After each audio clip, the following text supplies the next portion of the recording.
오늘 9월 둘째 주일이죠. 추석 명절도 얼마 남지 않았고 오늘 본사님 기도했듯이 아침 저녁으로 바람이 선선하고 가을입니다. 가을은 무슨 계절이라고 알고 있습니까? 결실의 계절이고 또 어릴 때 들었던 말 있잖아요. 천도마비도 있고 네? 남성의 계절 가을 남자 추남이라 그러죠. 또 어릴 때 많이 하잖아요. 가을. 네, 그렇죠. 혹시 우리 원사님 책을 많이 읽어서 그런지 독서의 계절. 우리가 어릴 때 가을은 독서의 계절이다 그래서 책을 많이 읽게 했는데 책을 읽을 때 무슨 책을 많이 읽으라 하던가요? 예, 그렇죠. 위인전을 많이 읽으라 그러지 않았습니까? 여러분도 위인전 많이 읽으셨어요? 조금 읽었습니까? 위인전 하면 뭐 어떤 사람이 생각납니까? 그렇죠. 세종대왕, 이순신, 도산안 창호, 또 저 물 건너가면 뭐 누가 있어요? 아브라함 링컨, 그죠? 그다음에 에디슨 이런. 왜 어른들은 그 아이들에게 위인전을 많이 읽어라 그랬을까요? 그 사람들처럼 훌륭한 사람 되라고. 그래서 위인전을 읽으면서 진짜 그런 꿈을 꾼 아이들도 많았던 것으로 기억하는데, 그래서 읽고 나는 커서 나라를 이끄는, 그때는 뭐 대통령 되겠다는 아이들이 되게 많았어요. 저도 어릴 때 그렇게 말한 것 같은데, 또 대통령 되겠다, 또 과학자가 되겠다. 그래서 어릴 때 위인전을 읽고 나중에 정말 그 위인처럼 훌륭한 사람이 된 사람들도 가끔 있다라는 있다 그러기도 하는데, 그런데요, 뭐 에디슨처럼 훌륭한 과학자가 되겠다 해놓고 또 그 길로 가지 못하는 아이들이 훨씬 많았겠지요. 그러나 그렇다고 해서 여러분 과학자가 되지 못했다 해서 사람들이 막 손가락질하고 그런 일은 별로 듣지 못하지 않았습니까? 어떤 아이가 동네에 돌아다니면서 나는 커서 에디슨처럼 훌륭한 과학자가 될래요 할 때 사람들이 뭐라고 말합니까? 그래, 뭐 공부 많이 해서 너도 훌륭한 에디슨처럼 훌륭한 과학자가 되어라 라고 하면서 속으로는 뭐라고 생각할까요? 속으로. 그래, 뭐 꿈이라도 크게 꿔야지. 나도 어릴 때, 나 때도 어릴 때 그런 큰 꿈이 있었는데 세상 살아봐라. 뜻대로 되는가? 세상이 그렇게 만만하지 않단다. 이런 마음이 속에 있는 경우를 많이 보게 되는데, 사람들 왜 그렇게 생각할까요? 뭐 내가 꿈을 이루지 못해서 속상한 것도 있겠지만, 제가 뭐 저 에디슨처럼 뛰어난 과학자가 되는 거, 그거는 뭐 오르지 못할 나무가 아닌가, 이런 생각이 많은 사람한테 있는 것 같아요. 근데 우리 그리스도인들은 늘 성경을 가까이 하는 사람들이잖아요. 그럼 우리 이 성경을 읽으면서 누구를 만나고 있습니까? 하나님을 만나고 예수님을 만납니다. 그러면 우리는 무슨 꿈을 꿔야 됩니까? 우리도 예수님처럼 예수님을 닮아가는 그런 삶을 꿈꿔야죠. 자, 그러면 우리가 성경을 읽으면서 그래, 나도 예수님처럼 살아야 되겠다, 예수님을 닮아야 되겠다, 그 마음을 예수님이 들으시면 예수님이 뭐라고 하실까요? 그래, 꿈이라도 크게 꿔야지, 세상을 살아봐라. 그게 되나? 너 같은 죄는 결코 그런 꿈을 이룰 수 없단다, 그러실까요? 우리 예수님은 그러지 않아요. 예수님은 그러한 우리에게 뭐라고 말씀하십니까? 나도 예수님처럼 살아야 되겠다, 예수님을 닮아야 되겠다, 그렇게 말할 때 예수님은 뭐라고 하실까? 그래, 너도 얼마든지 그렇게 될 수 있다라고 하십니다. 아니, 나보다 더 큰 일도 할 수 있다라고, 나만 믿고 따라와라, 그렇게 말씀하신 분이 우리 예수님. 또 오늘 말씀 제목을 읽어볼까요? 시작. 예, 믿음과 따름이라고 했습니다. 여러분, 예수를 믿는다 이 말은 뭐냐면 곧 예수님을 따른다는 뜻이에요. 이거 우리가 여러 차례 나누지 않았습니까? 예수님이 가신 길을 따르지 않으면서 예수를 믿는다, 이것은 있을 수 없는 일이죠. 예수님이 이쪽으로 가고 있는데 나는 이쪽으로 가면서 예수님 보면서 저는 예수를 믿습니다, 이렇게 말하는 것은 말이 안 되는 거잖아요. 2021년 2월 28일 주일에 설교를 할 때 제가 제목을 따름지기 신앙이라고 했어요. 베드로 얘기하면서. 그때 이렇게 말씀을 나누었죠. 우리가 문을 지키는 사람을 가리켜 문지기라고 부른다. 성경에도 문지기란 말이 나오고 그러죠. 내 하나님 성전 문지기로 있는 것이 좋사오니, 그런 말이 있잖아요. 참 좋은 말인데 또 북한에서는 축구에서 골키퍼를 가리켜서 골키퍼라 그러지 않고 문지기라고 했고, 또 별밤지기란 말도 있다 그랬습니다. 우리가 중고등학교 시절에 많이 듣던 라디오 음악 프로그램이 별이 빛나는 밤에라는 건데 줄여서 별밤이라고 했고, 그 프로그램 진행자가 가수인데 자기를 가리켜서 뭐라고 그러냐면 나는 별밤지기다. 별밤을 지키는 사람. 문지기가 있고 별밤지기가 있듯이 우리도 예수를 따르는 따름지기 신앙으로 살아가야 된다. 따름을 지키는 사람이어야 된다. 하나님 말씀, 하나님 뜻보다 앞서지 말고 그 말씀을 따르는 사람이어야 된다라고 했습니다. 그래서 제자라는 말, 다른 말로 하면 따름지기다, 이렇게 나눴는데요. 그런데 우리가 따른다라고 했을 때 그저 예수님 뒤를 따라다닌다, 그런 뜻이 아니죠.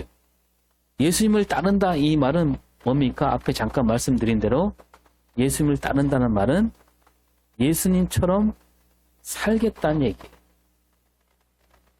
자, 오늘 말씀에 보니까 예수님을 따르는 사람들이 있어요. 근데 그들은요, 예수님을 뒤를 졸졸 따라다닐 뿐 예수님이 하신 말씀, 그 말씀을 따르는 사람들이 아니었습니다. 자, 예수님이 지금 예루살렘으로 가는 길이었는데 많은 사람이 그 뒤를 따르고 있고, 예수님이 앞서 가시고 바로 뒤에는 제자들이 있었겠죠. 12제자가. 그리고 그 뒤에 수많은 무리가 따르고 있습니다. 근데 한참 가다가 예수님이 돌아서서 말씀하십니다. 돌이켜서 말씀하신다 그럽니다. 그 말씀이 이제 26절부터 35절까지 이어지고, 우리 이제 33절까지 읽었는데요. 그 26절부터 33절을 보니까 예수님이 말씀하시는데 이렇게 되풀이 되는 말씀이 자꾸 나옵니다. 한번 볼까요? 먼저 26절을 봅니다. 시작.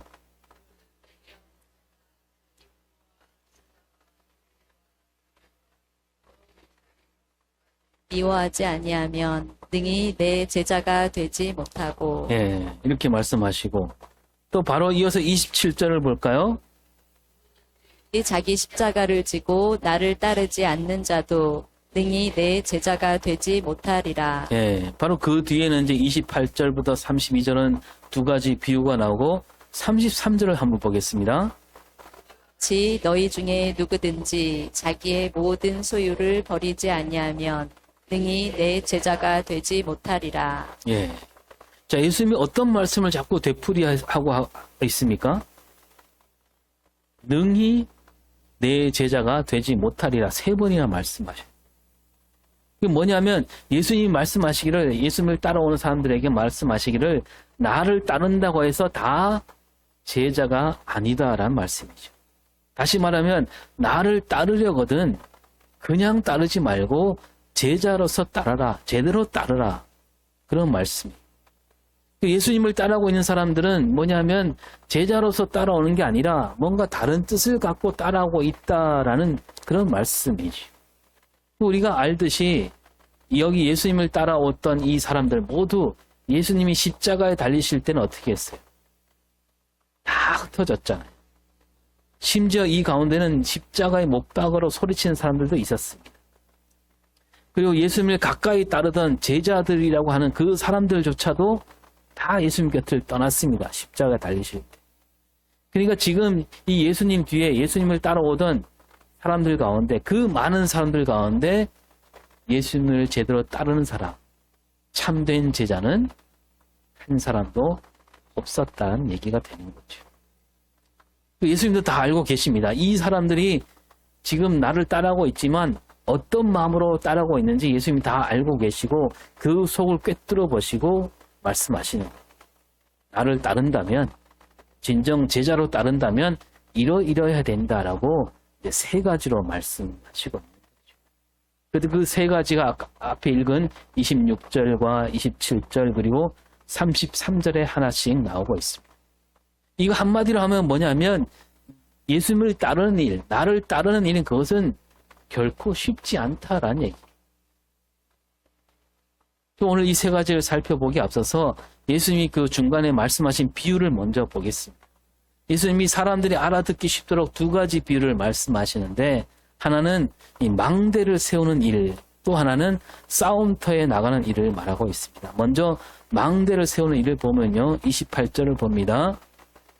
중에 누가 망대를 세우고자 할진대 자기의 가진 것이 준공하기까지에 족할는지 먼저 앉아 그 비용을 계산하지 아니하겠느냐. 예, 이 망대를 세운다. 이 높은 곳에 지어서 멀리 내다볼 수 있는 그 망대를 세우려고 할 때 이 망대를 세우려면 돈이 얼마나 드는가, 그리고 거기에 맞는 나에게 돈이 있는가, 그걸 먼저 헤아리지 않느냐 이거죠. 그냥 무턱대고 일을 벌일 수 없다는 얘기입니다.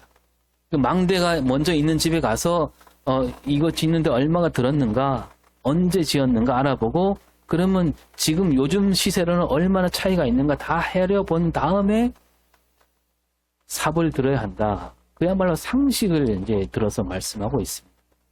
근데 가진 돈이 자기한테 얼마 있는지도 모르고 많지도 않은데 그저 망대가 있으면 좋겠다.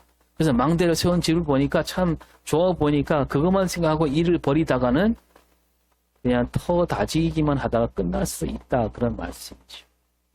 이 말씀하면서 예수님을 따르는 일로 마찬가지 아니냐 그겁니다. 그냥 그저 사람들이 우르르 따라가니까 나도 한번 가볼까? 그렇게 나서서는 안 된다는 얘기죠. 예수님을 따르려면 거기에 맞는 마음가짐이 있어야 된다는 거예요. 예수님을 따른다는 게 무슨 뜻인지 알고 따라야 된다는 얘기가 되는 거죠. 그 이제 이웃나라와 싸울 때 예를 들어서 말씀하신데 31절을 봅니다. 시작. 또 어떤 임금이 다른 임금과 싸우러 갈 때 먼저 앉아 1만 명으로서 저 2만 명을 거느리고 오는 자를 대적할 수 있을까 헤아리지 아니하겠느냐. 예. 그러니까 나에게는 내가 임금이라고 치면 나에게는 군사 1만 명이 있고 그 쳐들어온 나라는 2만 명을 거느리고 오는데 그러면 이거 어떻게 되는가? 내가 1만 명으로 2만 명을 이길 수 있을까?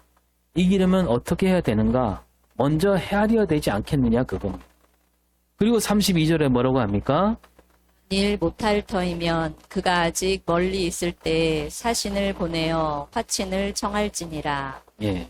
그래서 딱 자기를 살펴보고 싸워서 이길 수 없다 싶으면 그 군대가 오기 전에 빨리 사신을 보내서 화친을 청해야 되지 않겠는가 그런 말씀을 하고 있습니다.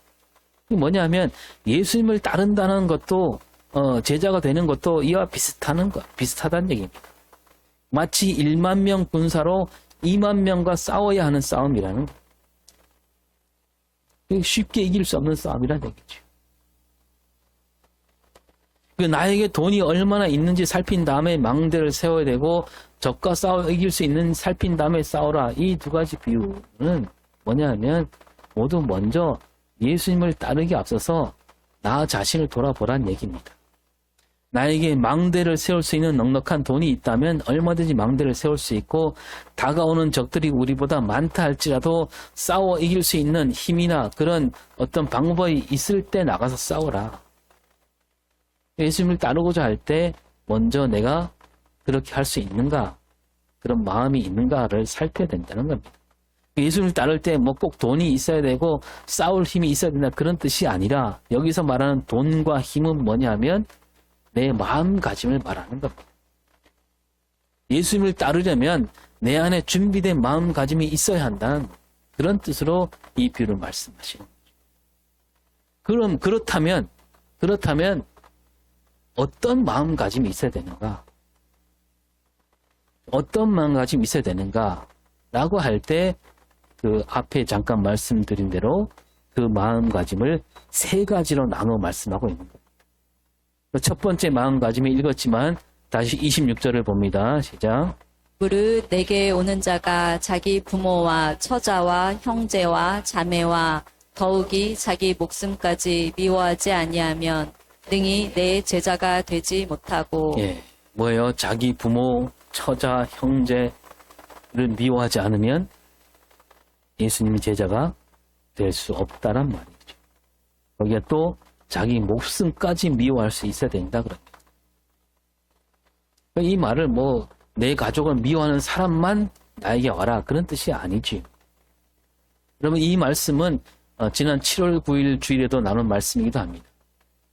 그건 누가복음 9장에 나온 말씀이었는데 예수님이 이런 말씀을 자주 하신 뜻이 있는 거죠. 그만큼 어렵다는 얘기입니다. 그리고 그만큼 중요하다는 얘기죠. 나와 내 가정을 넘어서는 그런 마음가짐이 있지 않는 한 예수님을 따르는 제자가 되기 힘들다는 얘기예요. 내일 모레 9월 19일부터 3일 동안 우리 교단 총회가 열리는데요. 이번에 이 총회가 열리는 장소 때문에 참 시끄럽습니다. 지금도 막 반대를 하고 그래요. 그 열리는 교회가 아주 큰 교회인데 그 교회가 어떤 교회냐면 우리가 다 아는 교회고 이 교단에서 만든 헌법을 어기고 그 담임 목사가 물러나면서 아들에게 교회를 물려준 교회입니다. 근데 굳이 이번에 하필 그 교회에서 총회를 열게 된 속뜻이 있다라는 거죠. 뭐냐 하면 그 교회에서 다시 아들에게 물려줄 수 없다라는 교단 헌법을 바꾸려는 속셈으로 바로 그 교회에서 총회를 열게 되었다는 거예요. 그래서 말이 많은 거죠. 어떻게 하는가 우리가 지켜봐야 되는데 여러분 그 전에도 말씀드렸지만 우리가 늘 이렇게 말하고 많이 들었잖아요. 하나님 앞에서 한 영혼 한 영혼이 귀하다. 예수님도 말씀하시기를 한 영혼이라도 넘어지게 하는 사람은 어떻게 한다고요? 연자맷돌을 목에 달고 바다에 던져져야 한다. 아주 끔찍하게 말씀드렸습니다.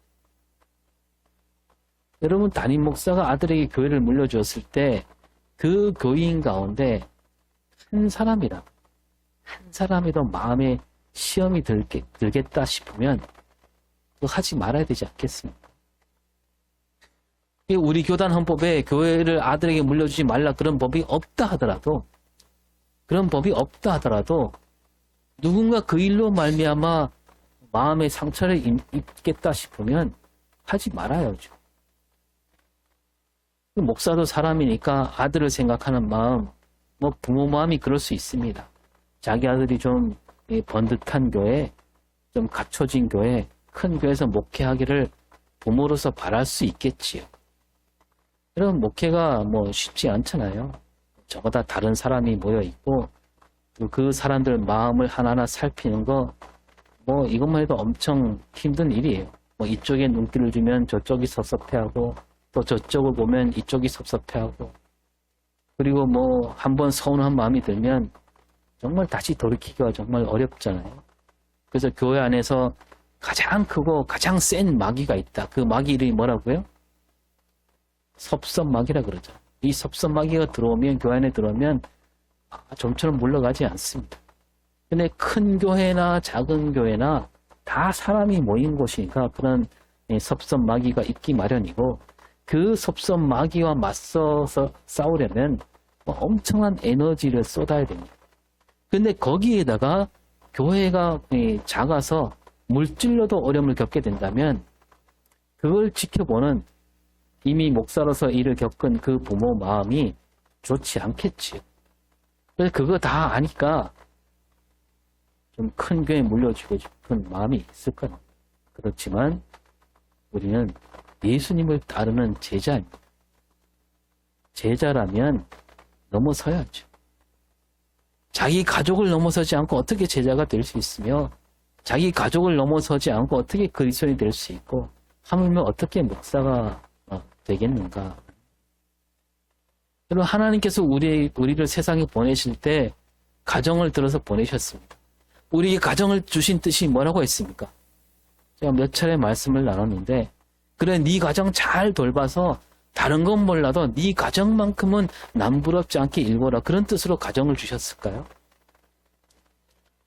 내가 이웃 사랑까지는 바라지 않으니까 네 아들 딸만큼은 금쪽같이 사랑하고 아껴라. 그런 뜻으로 우리 가정을 주셨나요? 여러분 우리가 우리 아들 딸을 사랑하게 될 때 막 사랑하는 마음이 막 생기지 않는데 막 애를 써갖고 막 기도하면서 주여 뭐 내가 우리 아들 딸을 사랑하게 해 주시옵소서 그렇게 해서 사랑합니까? 아니잖아요. 그냥 보기만 해도 아니 생각만 해도 그 사랑이 우러나오지 않습니까? 근데 그 마음을 누가 주셨다고요? 하나님이 처음부터 우리를 지으실 때부터 주신 마음이에요. 하나님께서 우리에게 사랑을 가르치시려고 우리에게 아들, 딸들을 주신 거예요. 그래서 우리가 아들, 딸을 사랑하는 내 모습을 보면서 어떤 걸 느낍니까? 하나님이 나를 이렇게 사랑하셨구나. 하나님이 나를 그냥 생각하는 것만으로도 어여삐 여기시고 사랑하시는 분이구나. 하나님 사랑이 이거구나. 이걸 깨닫게 해주신 거예요. 그리고 어떻게 합니까? 그런 다음에 그래 바로 그런 사랑으로 이웃까지 사랑하라. 내 아들, 딸을 사랑하는 마음으로 이웃까지 사랑하라. 사랑은 해도 돼. 이웃 사랑은 해도 되고 안 하면 그만. 그런 사랑이 아니라는 거죠. 우리가 반드시 이루어야 할 사랑입니다. 여러분 우리가 사랑받기 위해 태어났다고 노래하지만 엄밀히 말하면 뭐예요? 우리 왜 태어나? 우리는 이웃을 사랑하기 위해서 태어난 겁니다. 하나님이 그래서 우리를 보내신 거예요. 그래서 우리가 이웃을 볼 때 내 안에서 사랑이 저절로 우러나올 수 있는 그런 경지에 이르도록 하나님이 우리를 보내신 거예요. 그럼 오늘 말씀과 비슷한 말씀 마태복음 10장 37절을 볼까요? 아버지나 어머니를 나보다 더 사랑하는 자는 내게 합당하지 아니하고 아들이나 딸을 나보다 더 사랑하는 자도 내게 합당하지 아니하며. 예, 예수님이 하신 말씀이 아버지나 어머니, 아들이나 딸보다 나를 더 사랑해야 된다 하셨잖아요. 근데 이 나를 더 사랑하라. 나가 누구예요? 예수님인데 이게 무슨 뜻일까요? 예수님이 말씀하시기를 야, 나와 네 아들이 같이 물에 빠졌는데 너 누구부터 구할래? 나부터 구하지 않으면 너는 내 제자가 아니다. 그런 뜻일까요? 아닙니다. 나를 더 사랑하라. 이게 무슨 뜻이냐 하면 이것도 성경 말씀에 나옵니다. 마태복음 25장 40절을 보겠습니다. 내가 진실로 너희에게 이르노니 너희가 여기 내 형제 중에 지극히 작은 자 하나에게 한 것이 곧 내게 한 것이니라. 네. 지극히 작은 자에게 하는 게 곧 예수님께 하는 일이라는. 그러니까 지극히 작은 자, 그 지극히 작은 자를 보면서도 내 가족에만 눈이 가 있다면 그거는 예수님을 사랑하는 게 아니라는 거죠. 제자가 아니라는 거죠. 여러분 다시 그 큰 교회 얘기로 돌아와서 우리 교단 헌법에 아들에게 물려주면 안 된다 그런 법도 없고 또 그 교회 교인들 90% 아니 100%가 다 말하기를 우리 교회 교인들은 모두 목사님 아들이 담임을 오기를 바란다고 할 때 그 목사님이 아닙니다. 저는 우리 아들에게 절대로 물려주지 않겠습니다 라고 한다면 어떤 일이 벌어졌을까요? 그 교회 교인들 가운데 아니 우리 목사님은 왜 우리 뜻을 몰라주실까 하면서 상처받아 교회를 떠난 사람이 있겠습니까? 있다고 생각하세요? 제가 볼 때는 정말 장담하건대 아들에게 물려주지 않아서 시험 받는 사람은 한 사람도 없으리라고 봅니다. 오히려 그 교회 교인들이 더 크게 은혜를 받고 이 소문이 안 믿는 사람들에게 알려지게 되면 그 안 믿는 사람들이 뭐라고 하겠습니까? 야, 정말 교회는 다르다.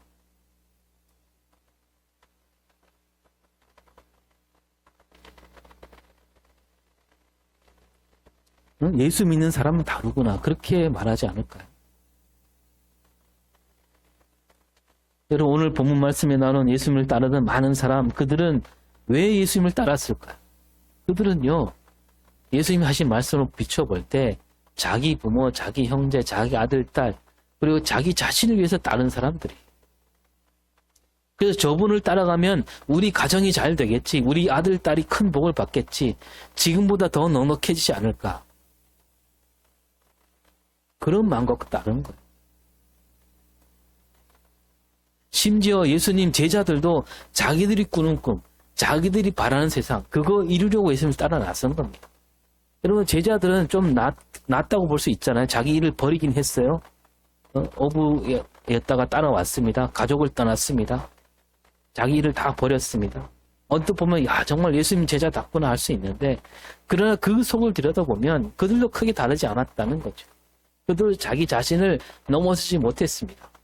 우리는 지금 그들을 가리켜서 제자라고 부르지만 따지고 보면 적어도 그때까지는 그들도 예수님의 참된 제자는 아니었습니다. 그냥 쫓아다닐 뿐이었습니다. 자기 꿈을 이루려. 여러분 어떻습니까? 여러분은 지금 예수를 믿고 따르는 사람들인데, 여러분은 예수님 말씀대로 나와 내 가족을 넘어설 수 있겠습니까?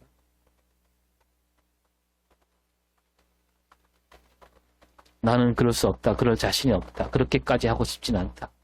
나에게는 그런 능력이 없다. 그런 마음이 듭니까? 저도 그런 생각이 듭니다. 그러나 지금 당장은 아니지만, 지금 당장은 그렇게 살 수 없지만 우리는 그 길로 가야 되는 거예요. 한 걸음 한 걸음 나갈 수 있어야 됩니다. 성령께서 우리에게 힘을 주시는 거죠. 용기를 주십니다. 아직은 내 아들, 내 딸, 내 가족이 먼저지만 우리는 더 멀리, 더 높이 바라보면서 나아갈 수 있어야 됩니다. 그러니까 여러분, 내가 할 수 없는 일, 내 능력 밖의 일이라고 해서 돌아서는 사람과, 지금 나는 할 수 없지만 그래도 나는 그 길로 조금씩 나아가는 사람은 다른 것. 처음에는요, 이렇게 같이 앉아 있는 것 같지만요, 바라보는 곳이 다르면 갈수록 달라지는. 이 사람은 처음에 이렇게 돼 있지만 이 사람은 이렇게 가고 이 사람은 이렇게 가는 거죠. 갈수록 멀어지는, 달라지는 것.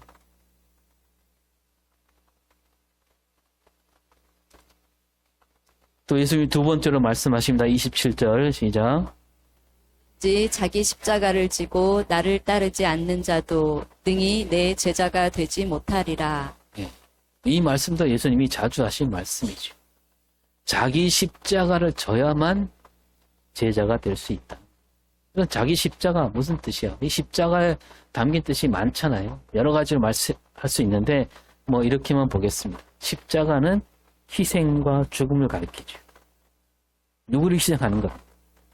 나를 희생해야 돼. 자기 십자가를 진다, 이 말씀 나를 죽이라는 뜻이죠. 그러니까 나를 내세우지 말고 언제나 고개를 숙이라는 거예요.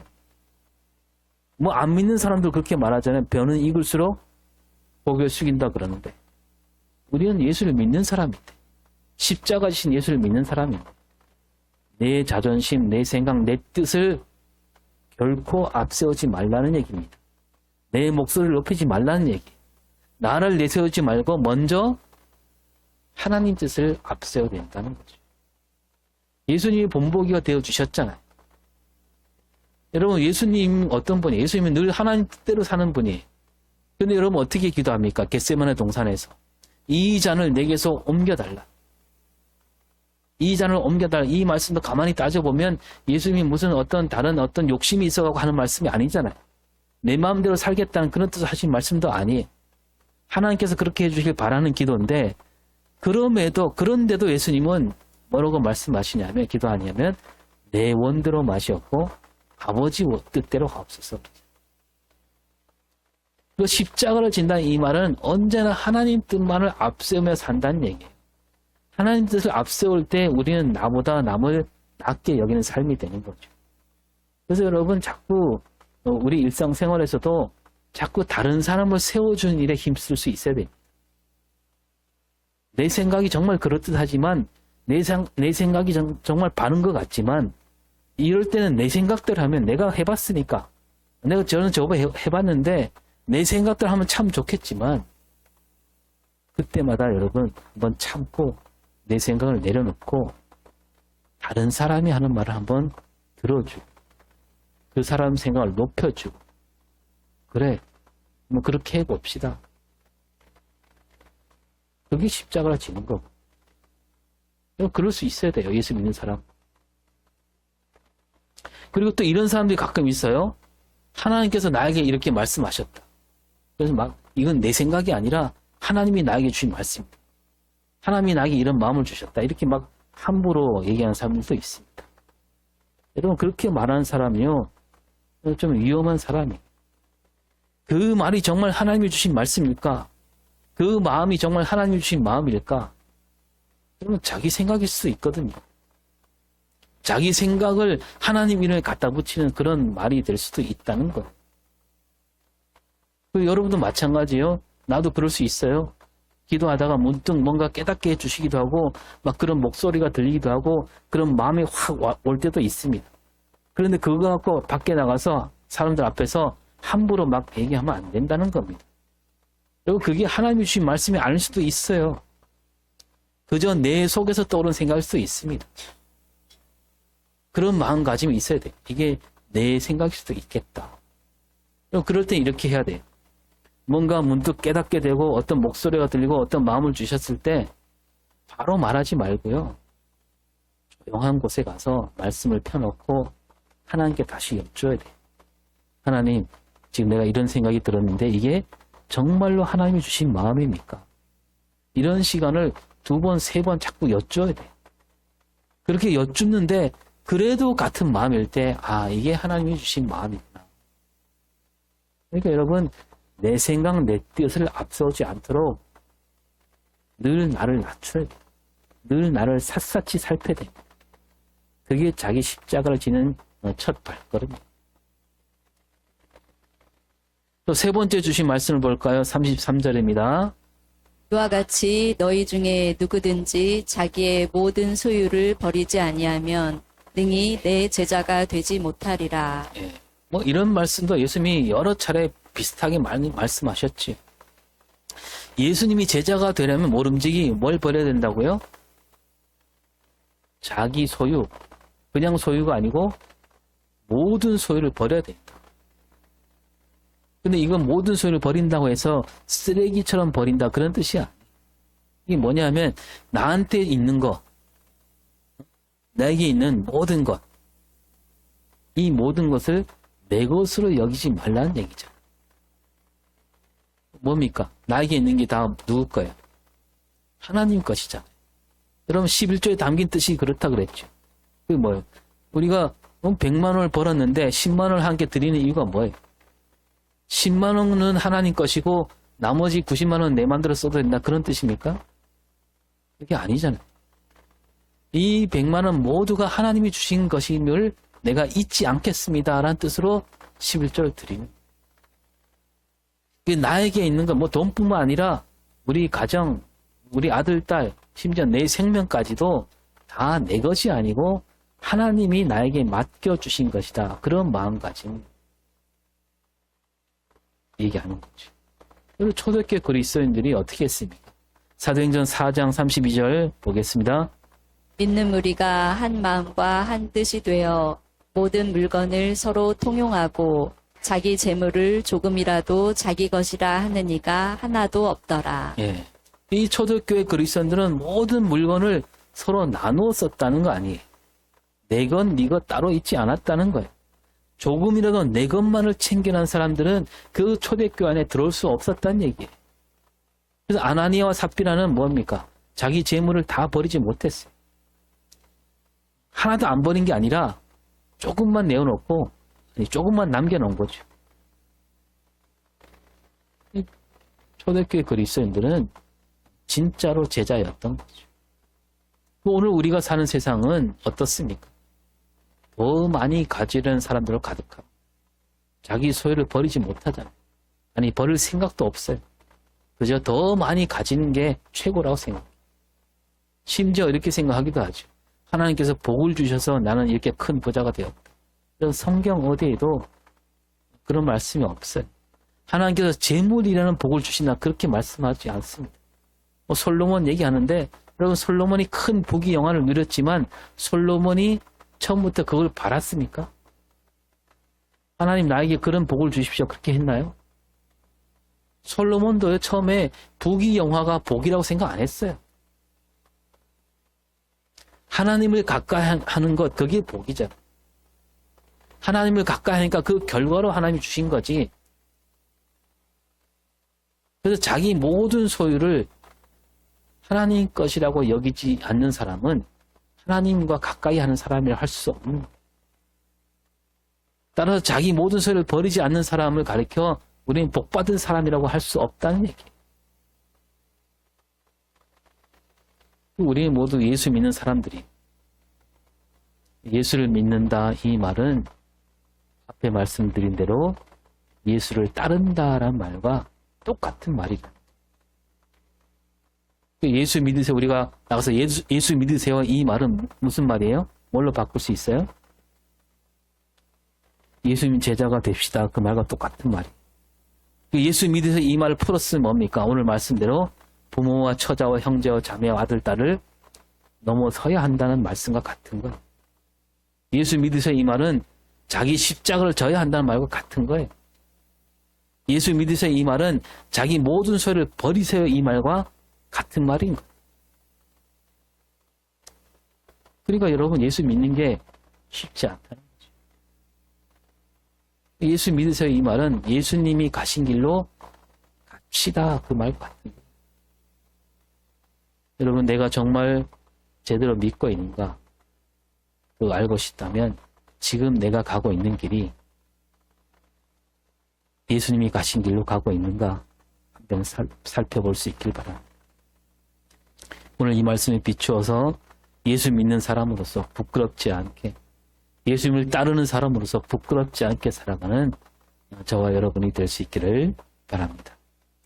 기도하겠습니다. 하나님, 우리는 예수를 믿는 사람이고 예수를 따르는 사람들로 이렇게 서 있습니다. 나와 내 가족을 넘어서 예수님처럼 살기를 힘쓰는 삶이 되게 하시고 자기 십자가를 기꺼이 지는 삶이 되게 하시고 내 모든 소유를 버릴 줄 아는 참된 제자로 살아가는 우리 삶과 신앙이 되게 하여 주시옵소서. 감사드리며 예수님 이름으로 기도합니다.